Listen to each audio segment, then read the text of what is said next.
On today's show, Glenn Eunice from Corner Unit Media is going to fire questions at us. My question for you is, are you currently in a business that is self-sustained and making all the income that you want, or do you need to continue to market to grow your business? More like that to come. Check us out right now. That's a good question.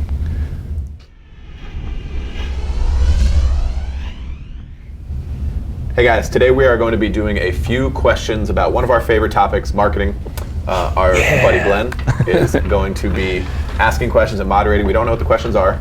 Glenn is an expert marketer himself, owns Corner Unit Media, thecornerunit.com. Is that correct? And cornerunitmedia.com. And cornerunitmedia.com. Got the .com. You got the .net too?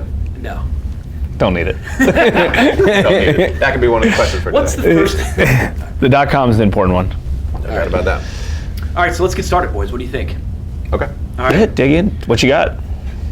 What would you tell a business that is not marketing and thinks that being busy is enough? They're a busy business, but they're not marketing. What would you tell them? I mean, I would start by asking them if their business is exactly where they want it to be or not.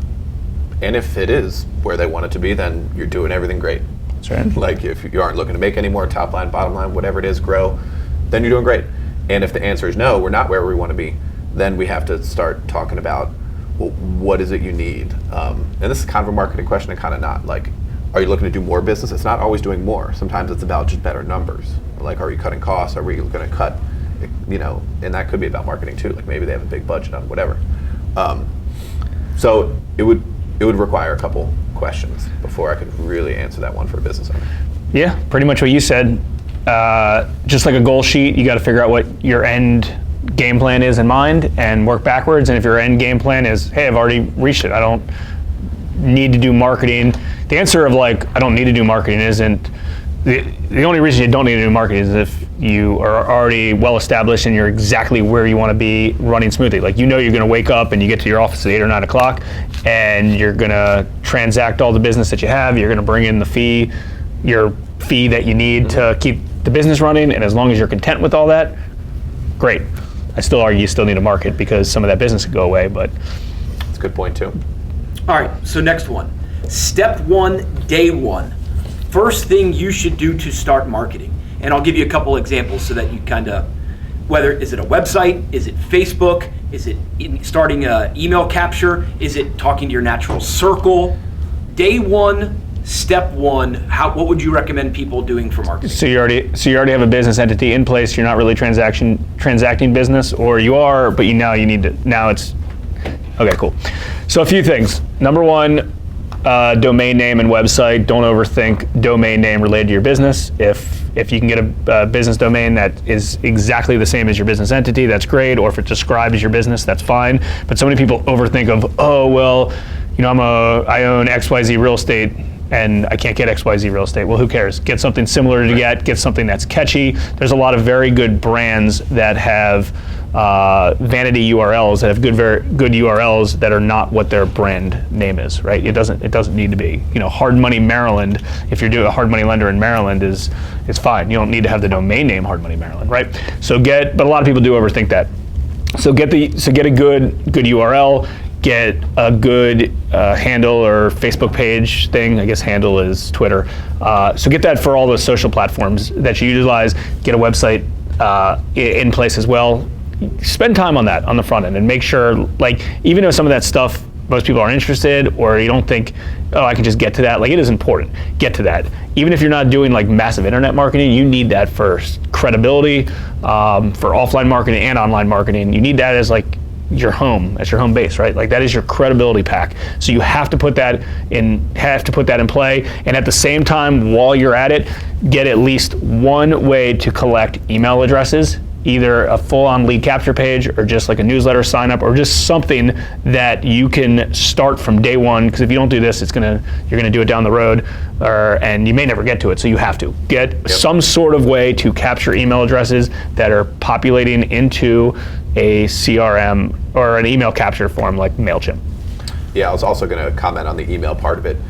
On day one, in addition to the other stuff that Jason said, I would say take everyone you know or any contact information that applies to your business and put them in somewhere where you can deliver emails to them. even if you don't have like all the website set up and the perfect landing pages and everything else, it's like, give me your phone number. It's day one. Like, get the phone to ring, get them to reply to your email, whatever it may be. Yep. How important is social media in today's day and age of marketing? Okay. It's very, very important. Exactly how to measure it and what your ROI is going to be difficult and probably always will be. But that's where people's attention is. So that's where you need to be. Very, very simply. Exactly how you're doing it. Do you like video? Do you like writing stuff? Instagram, Facebook? I mean, obviously all of it in a perfect world is where you'll be. But even if it's not, even if it's like, okay, I'm going to be a Facebook marketer and that's it, that's pretty good because there are a ton of people there. People that you know, people that want to buy your stuff. So, yeah, I mean, there's a lot of arguments out there, and I was actually sent an email about it yesterday, but I think people need to get past the fact that it's hard to measure because you still know it's good, right? Yeah. I think a lot of marketing campaigns that you do are hard to measure, but you know that they're good. And the goal of a marketing campaign in general is to determine, what it costs you per eyeball or per sale or whatever the case is. And some are easy and some are hard. And at the same time, not hard to set up because I believe a lot of these are very, very easy to set up if you just spend a little bit of time on it. They're hard to measure.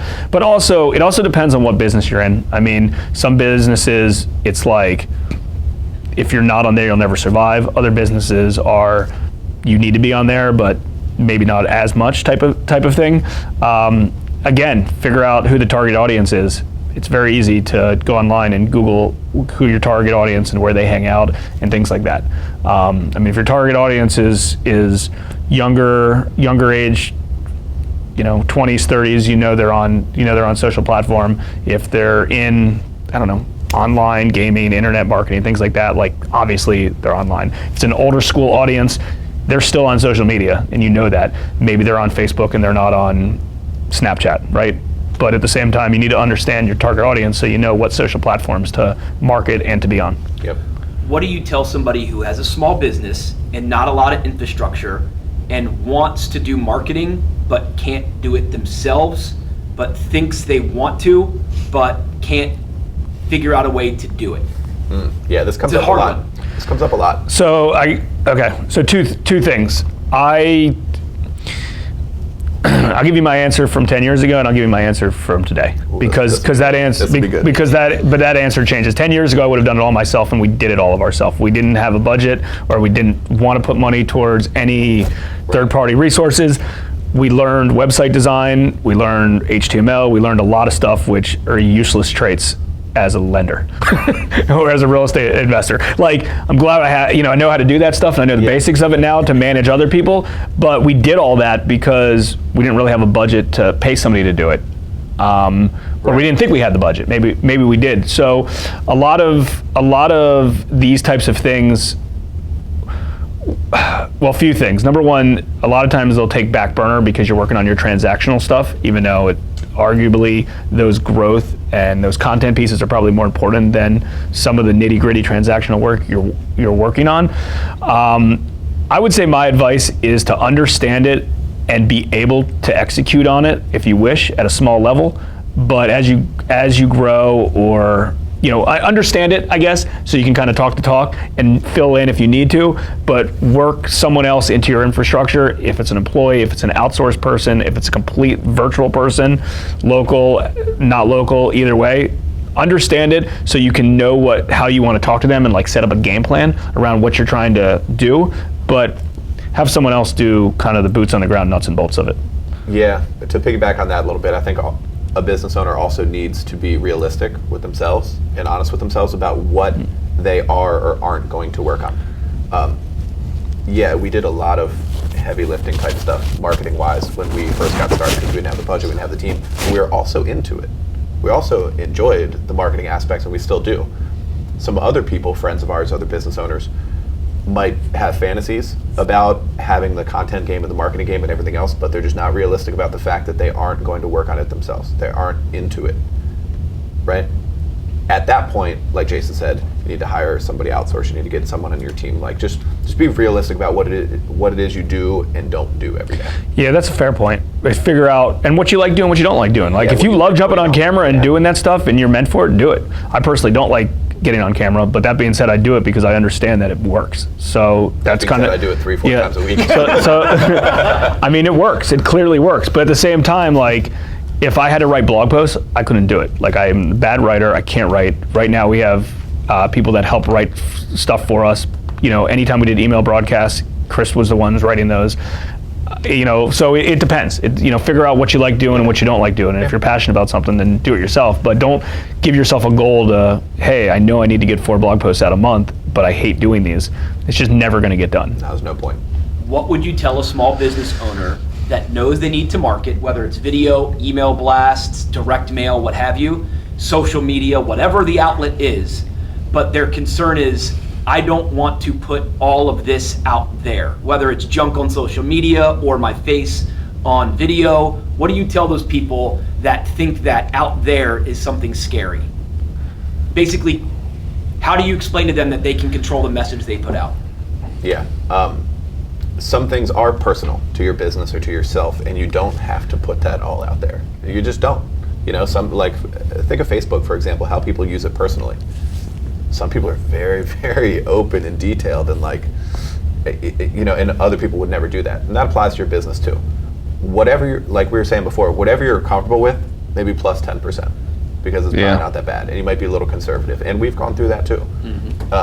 It's at first it was hard to even get on video. It's like, what am I doing? Who do I think I am? And then you just get used to it. It's just part of it. Yeah, I mean, what is out there, right? Out there is whatever you make it to be, right? There's out there is everything, right? It really is. I mean, anything that's imaginable you can find on the internet, you can find on social media, it's there. That doesn't have to be your representation of yourself.